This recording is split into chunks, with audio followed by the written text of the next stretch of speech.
Millionaires build systems and operations. Billionaires build people. The moment that you guys start to focus on the people around you and building them up, the faster you all are going to grow. Because the more that you lead yourself, the more you will be able to lead others. So, Vince has a hell of a personality, and he's going to keep you on your toes. Come on up here, Vince. All right, thank you, Matt. Thank you for having me, guys. A round of applause for Matt for putting this thing on. Also, shout out to MSPG Law Group for paying for all of this. Thank you, guys. All right, guys, welcome. Thank you guys for coming out. I'm very excited about the opportunity to be doing this. Start taking some notes because this is good stuff that you're not going to hear at any other claims seminar. That's for sure. One thing that I wanted to mention that I think might be on everybody's mind is public adjusting dead? Insurance companies are making it so hard these days to make money that it's okay for you to question and for you to wonder if it's something that's going to be around. Anybody that knows me knows that I'm extremely passionate about public adjusting. I've been doing this for 15 years, and they've been talking about our industry dying for 15 years.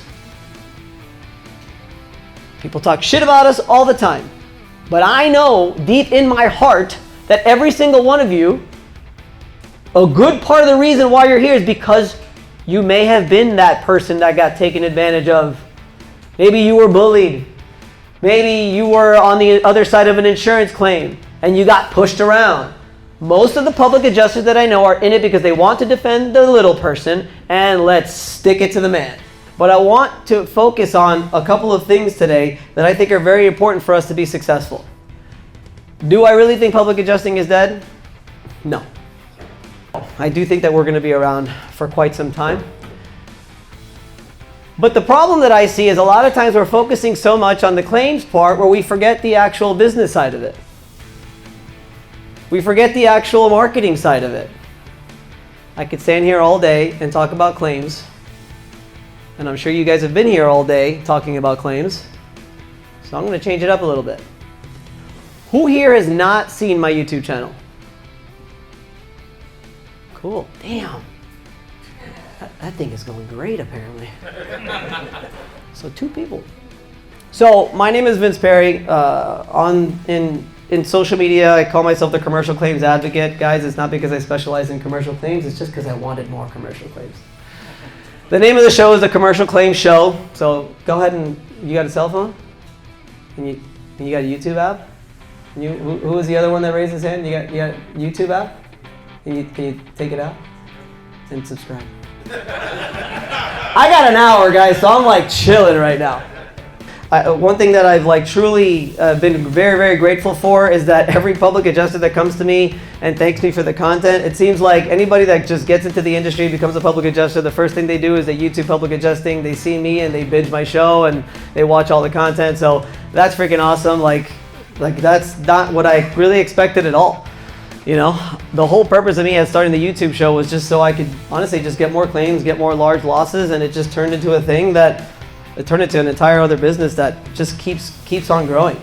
And it's one of the things that I'm going to be talking about is the importance of social media and posting your stuff out there. I do not care if you don't like social media. I don't care if it's not your thing. I don't care if you don't want people to know about your personal life. If you're running a business, if you are an entrepreneur, if you are a one-man show and you are running your own firm, it's a no-brainer. If you are a public adjuster where you're getting a nice percentage, where you're getting the majority of the claim, and you still work under a firm, like you're an entrepreneur. The first company I worked for, my split was a third, 33%. Okay, why? Because it was one of those firms that they had, they had the appraisers on. We had an appraiser, we had somebody who would do the inspection, we had somebody who would do the estimate. I was just basically a sales guy. It makes sense. Now that I run my own firm, 33% made sense. But if I wanted to get the claim paid, I still had to act as an adjuster, call the adjuster, and get the claim settled because no one there was really doing anything. So I had to actually do it. I was getting paid 33%. And then I went to the next firm, which I'm proud to say is Key Biscayne Claim Adjusters. Does anybody know Richard Iturriaga, Key Biscayne Claim Adjusters? No? Well, that's like a mentor to me. Love that guy. And he started me off at 60%. right? And then after a couple of years, 70%. After a few years after that, 80%, right? So I always felt like I was an entrepreneur. And it really wasn't until a Thanksgiving dinner where I'm sitting down and we're talking about something and we're talking about entrepreneurship, and my cousin goes, oh, well, Vince is an entrepreneur. That was like the first time I'd ever been like labeled in that word, and I thought it was great. It was really, really cool. So round of applause to yourselves and all the entrepreneurs in this room, because it's very, very difficult what we all do. It's very difficult to go out there, generate your own work. I do think it's one of the most difficult jobs out there, that people don't understand how difficult our job is. When it comes to the actual things that you are doing on a day-by-day basis, it literally involves everything you could possibly imagine in the business sphere all into one. Because you have to be high attention to detail, you have to be highly organized, you also have to be outgoing, sales-oriented, you also have to be a hustler to go out there, cold call, door knock, and then you have to be able to negotiate, put an estimate together. Like, it is endless the amount of things that you need to be able to do if you are to be a public adjuster that works your claims from A to Z, which I am assuming most of you do here. What I really want to get into is the overall vision first for successful marketing. What does your world look like first, okay? What does success look like to you? So I recently went to California, not for the fires. I recently went to California because my wife and I signed up for a meditation manifestation retreat. Has anybody ever heard of Joe Dispenza? So he's basically got very, very, very specific meditations that basically you close your eyes, you meditate. I'm not talking breath work. I'm not talking about staying in the present. I'm talking about relaxing your body and trying to tap into your subconscious and basically changing your consciousness into the reality that you want to create for your future. Most of us are public adjusters because we want to make a lot of money. So let's just visualize, right? You're a millionaire, you've got a big ass house, a beautiful family, beautiful car, white picket fence, and you've got like the whole nine, all that stuff. What he breaks down is that you can literally attract anything that you want in your life. Who's read The Secret? Like, that's like an old one, okay? That's like an elementary version of it. But through science, because we are all made up of cells and molecules, and inside of those cells and molecules is just energy, that if you can manifest and you could really tap into the energy inside and really gear and focus your energy towards a thing that you want, you can literally create your future. So if you want to be successful as a public adjuster and you want to be successful in really attracting a lot of claims, it first starts with having a vision, but a clear vision. A clear vision of what that looks like. What does your office look like? What do your employees look like? What do the claims look like? What do your clients look like? How many employees do you have? How many adjusters do you have? I think everybody is here public adjusters, but I'm talking to the attorneys in the back of the room as well. I'm talking to Matt Mulholland as well. I'm talking to everybody. I'm talking to the bartender right over here. This beautiful looking young lady who got me a nice glass of water. Thank you for that. Whatever it is that you want for your future, it doesn't matter how crazy or how outlandish it is. If you visualize it, you can achieve it. So you guys are all here because you want to succeed, you want to get better, and you want to be the best public adjusters that you could possibly be. You have to visualize it. So the first thing, if you're going to visualize your success, is keep the end in mind. And I call it the vision triangle. You have to sense it. What does sense it mean? You have to feel it.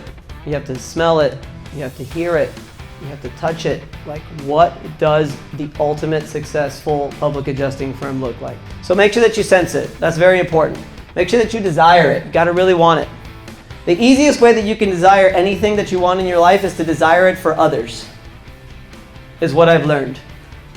What you want, what you attract for yourself, you want to be able to attract for others, okay? That's very, very important. Your family, your friends, your close ones. If you want it for somebody else, you're going to want it for yourself. So that's a great trick that I use for really, really desiring and wanting something. Then is my favorite. It's done. You've already got it. You've got the marketing plan. You've got it all set out. It's already done. You've got the huge office. You've got the nice car. I did an amazing visualization. This is about a few weeks back, And I just visualized this purple Porsche. It just came into my vision because it's just, all right. And I'm like, this is what I want. So my son loves cars. It's his birthday today, by the way. He turned 3. Thank you. Well, it's not my birthday, it's his. He loves cars.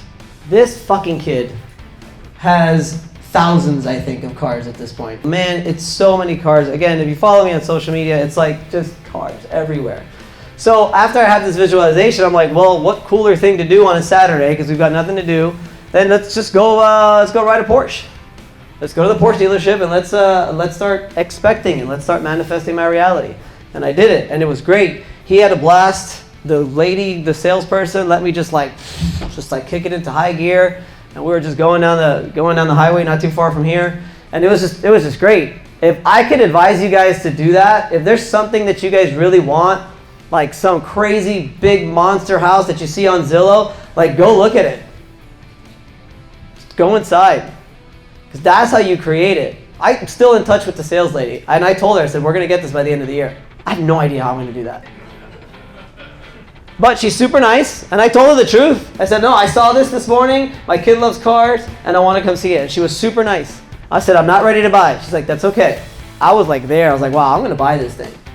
You know? So I highly suggest that you do that. But the point is, you gotta expect. What happens though, when you are on your way and you've got your vision and you've got everything going, is we have something that's called limiting beliefs. I highly suggest you read a book called The Big Leap. Write it down, The Big Leap. The Big Leap talks about the upper limit problem, ULP. What happens is when you're on the verge of greatness, when you're on the verge of something amazing that you are about to accomplish, something shitty happens. Something bad happens, always. And it's the weirdest thing that I didn't understand. Either you get an injury, you get sick, something happens to your family, something negative occurs, or you just create it yourself. I can give you a perfect example. Like right now, you see, I'm in great shape, best shape I've ever been in my life. 10% body fat I just hit yesterday. I hit my goal. I started getting these crazy migraine headache when I would lift too heavy. Has anybody gotten that before when they're lifting heavy? Any lifters out there? Anybody? Like I would lift too heavy, and this pain would just shoot to the back of my head, and I could barely lift anymore. I knew what that was. That was an upper limit problem. It was an upper limit problem because I knew I was breaking through. I was about to get there. I'm at like 13% body fat. I know I'm there, and that's just fucking life. Just trying to say, can you do it? Can you keep through it? Can you keep going? Can you break through this? And I can easily circle back to the situation that we're in with public adjusting right now. Like that's it. That's what we're going through. All this crap, all these governors and people and insurance companies and all this. It's a test. It's a test. So the upper limit problem that we have is we have a lot of fear. And I learned this over the last year when I almost lost Elite Resolutions and I almost just literally went bankrupt. It's a fear. It's a fear. In this case right here, you get the fear of rejection. You see this vision, you see it, it's all there, you could visualize it, it's gonna happen, but then you get this fear of just like this fear of rejection, that it's not gonna happen, that it may not happen. And then you just go back and you don't continue, you don't pursue it anymore. I have done the sense of the desire, but I forgot to do the expect. He said he's got sensing, he could sense it, he could feel it, he could touch it, he could hear it, he could smell it. He desires it, but he's not expecting it. It's already happened, guys. Fear of rejection? Yep, that's an upper limit problem. That's literally you just creating that in your head. All it is a thought that you are creating. Something in your past has caused for you to have that fear come up. Anyone else? I think it's a sense of isolation. You're the only one going through it. You're all alone. That's a big one.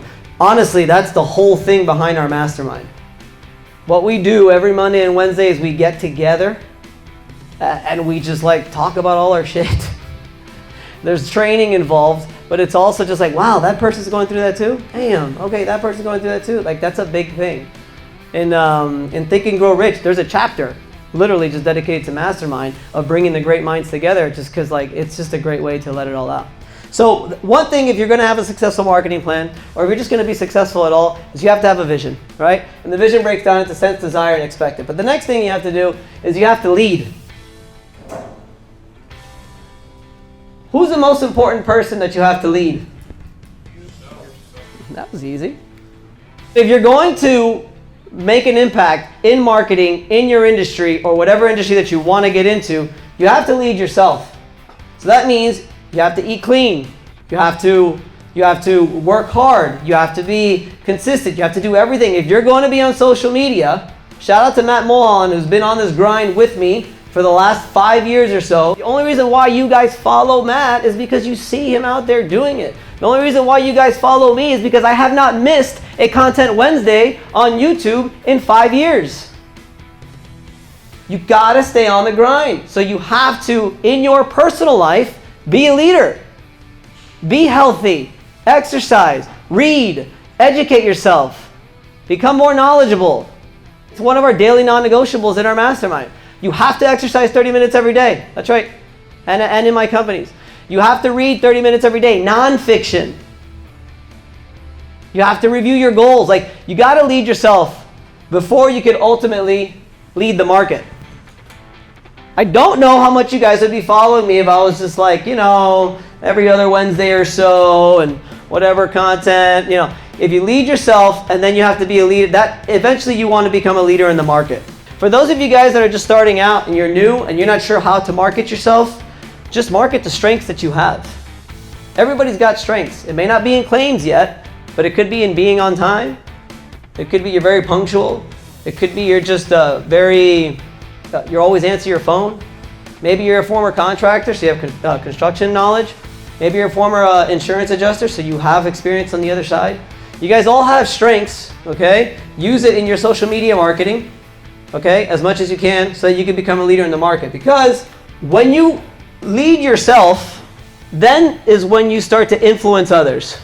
That's when you create influence. And when you lead the market, if you're going to lead the market, guys, you have to serve the market.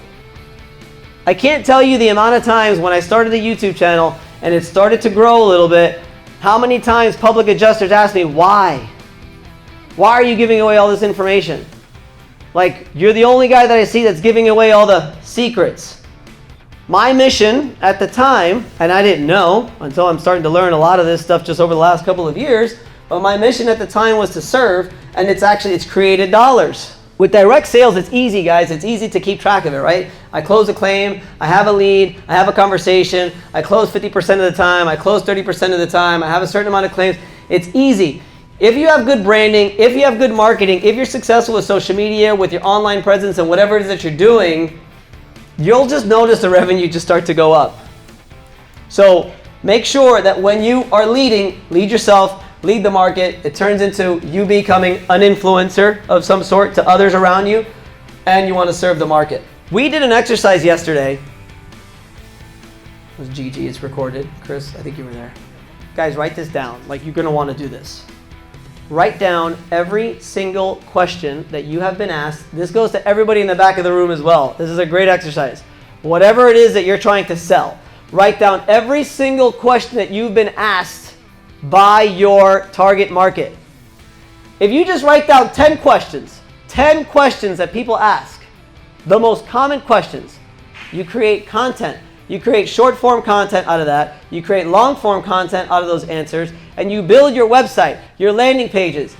And you create lead magnets that you can give away that are answering those questions. What's one common question, guys, that you get asked? Anyone? How long is this process going to take? How long is this process going to take?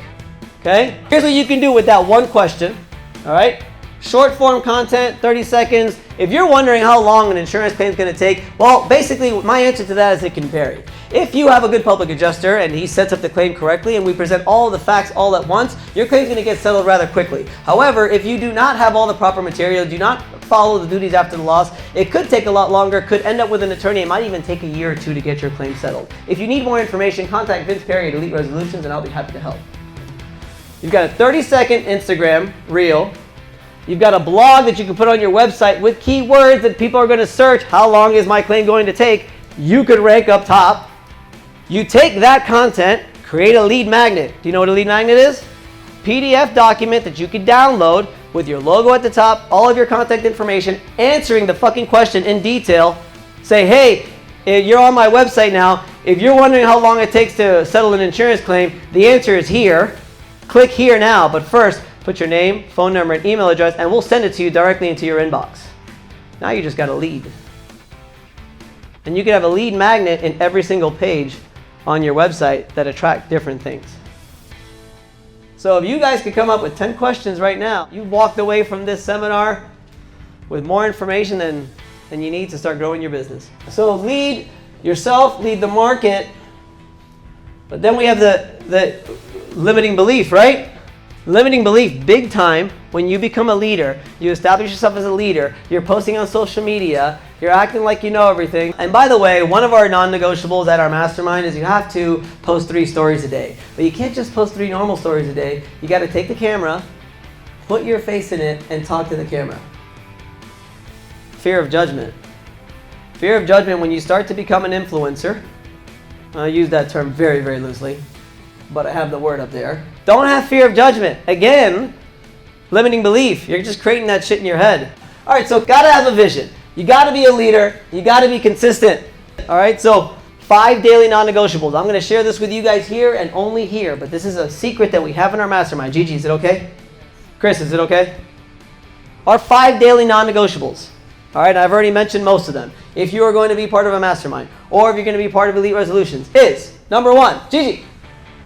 Post 3 stories a day. Post 3 stories a day. That's right. Consistency. Chris, what's another one? Exercise 30 minutes every day, or 10,000 steps. Remember, what's another one? Read 30 minutes a day, nonfiction. Next one, review your goals every single day. The goals that you have set out for yourself, review them. Oh, and then the 5 opens. 5 opens are a good one, guys. Woo! 5 opens is basically anybody that likes, views your story, likes your stuff, comments, follows you. You know what you do? You click on their face and you send them a message. You guys want to get leads? I just gave you a way to get leads. So be consistent. My rule, I know people like actual frameworks. 3 stories a day, 1 reel a day, 1 long form a week. Long form could be a Q&A, it could be a live, or it could be just a long form video. So write that down. Consistency. That's the hard part. You know why it's hard? This is my favorite. Fear of success. If that doesn't hit home to some of you, I had it for a long time. I didn't even know I had it. I had it for a long time. When I told people that I had it, people would be like, what? Really? Bad though, bad.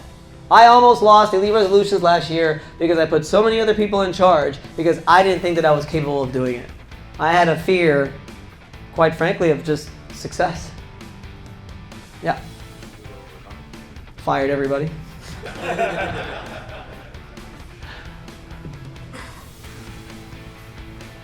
No, honestly, I went to therapy. That's the truth. Therapy, and then other coaches. Other coaches has helped a lot. Coaching and being in groups and stuff like that. It's like when you're around other people that are just sort of like going through your same thing, and people like realize, wow, you have that fear too. But wait, you're like a multimillionaire. It's like, yeah, guys, if you're consistent with these 3 things here, yeah. And the thing is, the consistency is the longevity too, right? I'm sure Matt can understand. I'm sure Ryan understands too. Like in the beginning, nobody's watching, nobody gives a shit, nobody cares, and then eventually it just starts happening, right? And then Matt and I are like at our first SRC, and people start coming up to us and shaking hands, like, "Hey, I know you," and then we're like joking around, but wait, you don't know him? You should know that guy. All right, here we go. Let's get into it. Now, the marketing plan. Guys, if you do not, what is it? I forgot what the saying is. I should put the quote up there. If you fail to plan, you plan to fail. Something like that? Anybody know? Yeah, something like that. Awareness. How do you do awareness? So you need to have a social media presence. To me, that is the easiest way to do it. Don't go straight into a website. Don't go straight into landing pages. Just open up a fucking Instagram. It's free, guys. You could ask the mastermind. The reason why I personally like Instagram, guys, is because I like the direct message feature. It's a little bit easier. It's like texting. Okay? I will tell you there is a gold mine in LinkedIn. Gary Vee talks about it all the time, but it's the truth. I don't like the platform. I post on it. If it wasn't for my assistants, I wouldn't probably post on it. But LinkedIn is great too. Choose a platform and go all in. Let's not complicate things. Right now, I just want to see you all on social media because I can't be the only public adjuster on social media. Matt can't be the only public adjuster on social media. We need to have every single one of you in the goddamn room talking about claims and public adjusting. We're literally doing two things, okay? Yes, we're trying to make a living. Of course, we're trying to make money. It's a job. We're trying to make a living. But at the same time, we're very passionate about this job because we care. We give a shit. And I give a shit. If you guys aren't on social media, then public adjusting will die. That's why I'm here to talk about marketing and not about claims. Because all you guys, even some of you old timers, get on social media. Greg, you got an opportunity to be different than everybody else. You're more experienced. You've got more knowledge than I know a lot of other people do. I know this guy. You want to talk to Greg, guys, if you have a chance. Very experienced, very knowledgeable public adjuster. Your content would be fire. I'm just going to say it. You know what that means?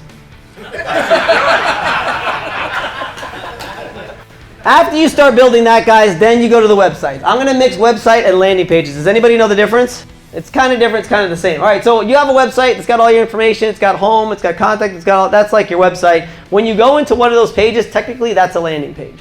That's basically, it's a one-pager. But the one who made it popular was Russell Brunson and ClickFunnels. You guys ever seen that? So if you go to like ClickFunnels, you'll see it's like a long page. It's basically a sales letter. What you used to receive in the mail back in the day, which is like this whole sales letter just trying to pitch you on some whole thing and then like buy now, this and that, and then there's a crazy offer at the end. That's kind of where the whole landing page came in. It's a long sales letter. And what you're going to do in that landing page, you're just going to have your contact information, okay? And you're going to have a lead magnet, okay? Basically, you're going to have a quick form that's going to allow the person to put their name and their phone number and their email address. Now, I know most of you guys are thinking, I have that, nobody ever fills it out. That's because the only way you're going to actually attract leads is if you give something to them. People aren't just going to give you something if they're not getting something in return. So when we go back to those 10 questions, you can come up with some very, very good, honest, truthful, detailed, secret answers. You can create a lead magnet. Again, Fiverr, Upwork, probably costs you $25 for somebody to design it for you. And you start giving that stuff away. You'll see the leads start coming in that way. There may not be a whole bunch of them, but at least you know that anybody that goes online and actually puts it in, that's a hot lead. And then what you do is you take that lead magnet that's on a landing page, right, to give away, and you put it on your Instagram profile, put it on your Facebook profile. If you guys go on my YouTube right now or my Facebook, you'll see it says download free guide. But that's how I get leads, definitely on the CCA side, and we're doing it. We've already gotten, in the month and a half that we've been really, really going hard on Elite Resolutions, we've gotten approximately 20 some odd leads of people actually filling out the lead magnet that we have on the website. And it's just a free fire checklist, a free cheat sheet on how to gather your personal property damage after a fire. You got to build your personal brand. People have to like, know, and trust you. All right, and then you could always bring back your personal brand to your business. Okay, but yeah, I encourage all of them.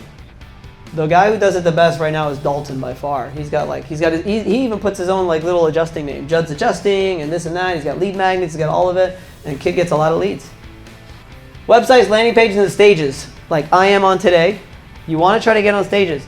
Everybody's got a podcast now, and everybody's always looking for guests. If you start to develop just a little bit of a social media presence, little bit, you can start reaching out to other people's podcasts and get on other people's podcasts. If your target market is roofing contractors, you can go and get on a roofing contractors podcast like this.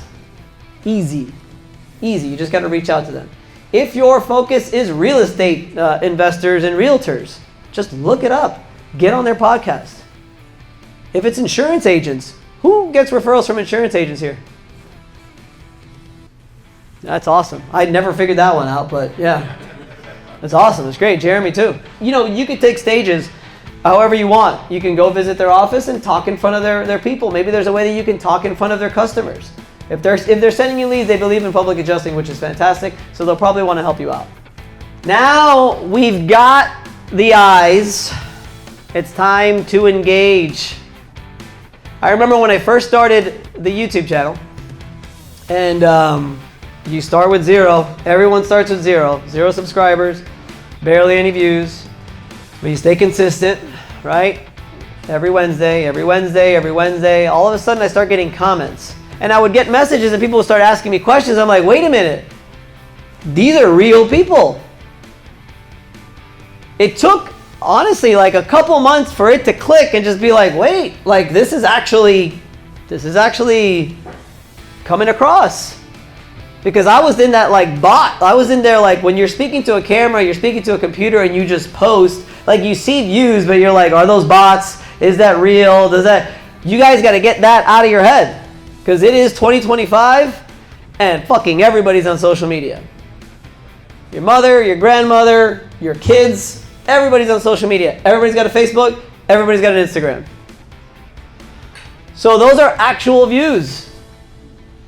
So those are people and comments that you could actually engage with. One of the things that you want to engage with them is you want to already, right off the bat, as soon as they engage with you, give them something. Okay? That's why you want to have that lead magnet. I want you guys to Google search lead magnet. I want you guys to go on Wix. Literally, I guarantee you it will take you 15 minutes to set up a landing page. And then if you have any design skills whatsoever, it'll take you another 30 minutes to create a lead magnet. Call it an hour. And if you want to pay somebody $12 to do it online, they can do that too. And you start there. And give it away. Give it away. I will encourage you that if you have a specific target that you want to talk to in your social media, make sure that you are talking to that target. Okay? Because then they'll actually benefit from the lead magnet. And it's also cool too, like if you just like get a QR code, right? And you're like at an event, like, hey, I've got this thing, do you want it? Like it could really help you, especially if it's like if you could create something that's for insurance agents, right? That could educate them, or maybe something that they could pass along. Ooh, with your contact information. I just came up with that now. And then instead of you sharing a stupid ass business card or just a stupid ass virtual card, just give away the lead magnet. It's useful. They're going to see that, wow, this guy actually knows what he's doing. And it's got your contact information on it anyway. And you give away a bunch of them like you can do a business card. It doesn't matter. It's great information. You have to serve. Was it you that said that you like the serve part? You have to serve your market. Then the nurture sequence, guys, right? So when people do download that, okay, I would advise that you get their phone number. I've made the mistake of only getting emails, so then, I have to do nurture sequence emails. If you go on Wix, I believe Wix does it, you can go on ClickFunnels, you get the basic plan, and you could actually create email nurture sequences, which basically is automations that you send emails to them, giving them valuable information. That'll take you a few days to set up, but you got AI now. So everything is so much easier. You can literally tell AI, I'm giving away this lead magnet that, by the way, you created, and it's got this information, that information, this information. I'd like for you to create a 10 email nurture sequence from the time that they download it, thanking them for downloading it. Then the next email is something about asking them what they thought about the lead magnet. And then the next one saying more about my information. And then give me 6 more about just some really relevant information that has to do with the lead magnet that they downloaded. Enter. It's going to give you 10 emails. Then you just put that into whatever software that you're using. All right, so once you get these leads, that's when we get into sales. Text, DMs, calling. So I went back to the 5 daily non-negotiables, right? One of those non-negotiables is 5 opens every day. There's no reason why you can't close a sale or build a relationship with somebody literally just by texting, DMing. Because you're coming out, you've got 3 stories a day, right? You've got 1 reel a day, right? Everybody say yeah, right? All right, so now people are liking, people are following, people are commenting. So you're having a bunch of DMs, a bunch of conversations, you're setting up one-to-one meetings with people, you're all of a sudden getting claims. People are downloading your lead magnets, which I would include the phone number. If you don't want to include, the more information you include, the harder it is to get the lead. But if you include the phone number, you get their phone number, so you can start texting them back and forth, and hopefully it turns out into business. But the owner of the company, guys, has to do that. I still do it. I've got a team. I got a marketing team that does a lot. But the messages that come in on Instagram, I had somebody say, this is a bot. This is not Vince. It's like, no, it's Vince. I left a voice note. It was funny. So you guys have to do that because at the end of the day, you're the one signing the claim. So you want to close it. So you got to talk to them. It's not that hard too. I mean, you guys don't have millions of followers. I don't have millions of followers and I can do it. It's not a big deal. It doesn't take that much time. You guys are the salespeople anyway. You should be closing. And then you close it and that's when you get claims. Is there any AI out there that you know that can analyze a prospect's policy so that I can tell all my friends and family, hey, there's all kinds of potential problems in the policy, send me your policy, and I can have AI process it to tell me what I should be telling them. Yeah, but is there any AI software out there that currently does that? I can't find it anymore. Yeah, you should do like a free policy review. ChatGPT does it. And Matt Mulholland's amazing artificial intelligence that can cook food for you does it as well. Yeah, you just upload the policy and it interprets it for you. All right, so the public adjuster success model. What does it take to be a successful public adjuster? First and foremost is obviously sales and marketing. That's what we talked about today. Focus in on it, guys. Don't shortchange it. Like you're not gonna, it doesn't matter how much you know in claims. If you don't have claims to work, then you're not working claims. When I became a public adjuster in 2008 in Miami, Florida, we didn't have a hurricane until 2017.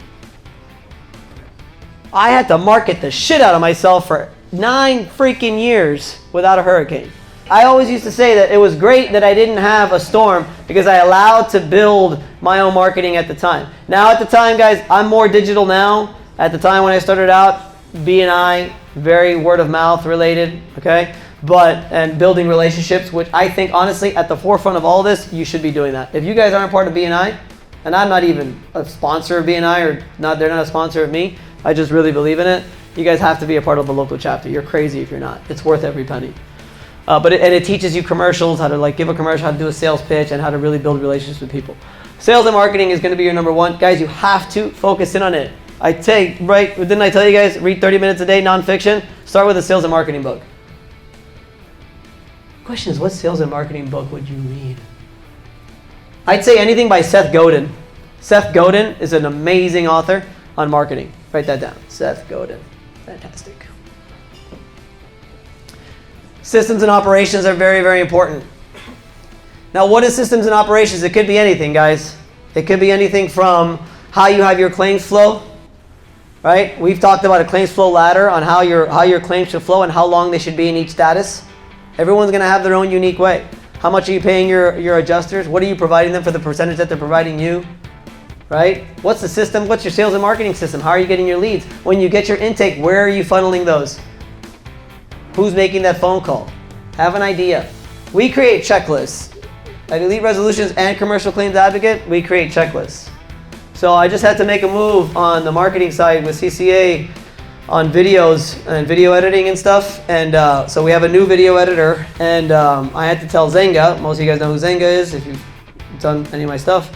I said, Zenga, create a checklist for him of anything that needs to be done when he's editing the video, because we hadn't done it before, so that's shame on me. Create a checklist. And every single document, guys, I'll give you a quick tip. Ready? Write this down. We use Google Docs. All right? Any SOP that we create, we start the doc with SOP, and then the title of the SOP. Any checklist that we create, we start the doc with checklist, title. So that why? So you can search it. Duh. Took me years to come up with that, okay? The next thing is claims. Only 1 out of the 4 of what makes a successful public adjuster is claims. That's it. And then, of course, leadership and mindset. Vision. See it. Expect it. You guys are already successful. You guys have already built the firm that you want to build. You guys already have all the people around you. You've already bought that house. You're driving the Porsche. Expect it. That's the mindset you have to have. That's the mindset of a leader. I'm going to end it with something that I'm very, very passionate about, and it's transformational leadership. I heard a quote the other day that says, millionaires build systems and operations. Billionaires build people. The moment that you guys start to focus on the people around you and building them up and not having a fear of them learning too much or them leaving and going and doing something else, but instead encouraging it so that they can continue to develop, the faster you all are going to grow. But in order to do that, you guys have to stay consistent, stay healthy, keep exercising, keep reading, keep feeding the mind. Because the more that you lead yourself, the more you will be able to lead others. And I'm telling you from experience, every Monday we have leadership training for both companies. And I don't mean with the leadership team, I mean leadership training. We have the whole company and I'm doing this and I'm only focusing on them. Here's how you guys want to be thinking. Here's how you guys visualize. Here's how you guys want to empower yourselves. Here's how you guys could achieve all your goals. Empower others as much as you can, and it will ultimately empower yourselves as well. Guys, well, that is my presentation. I think my time is up. Thank you, guys.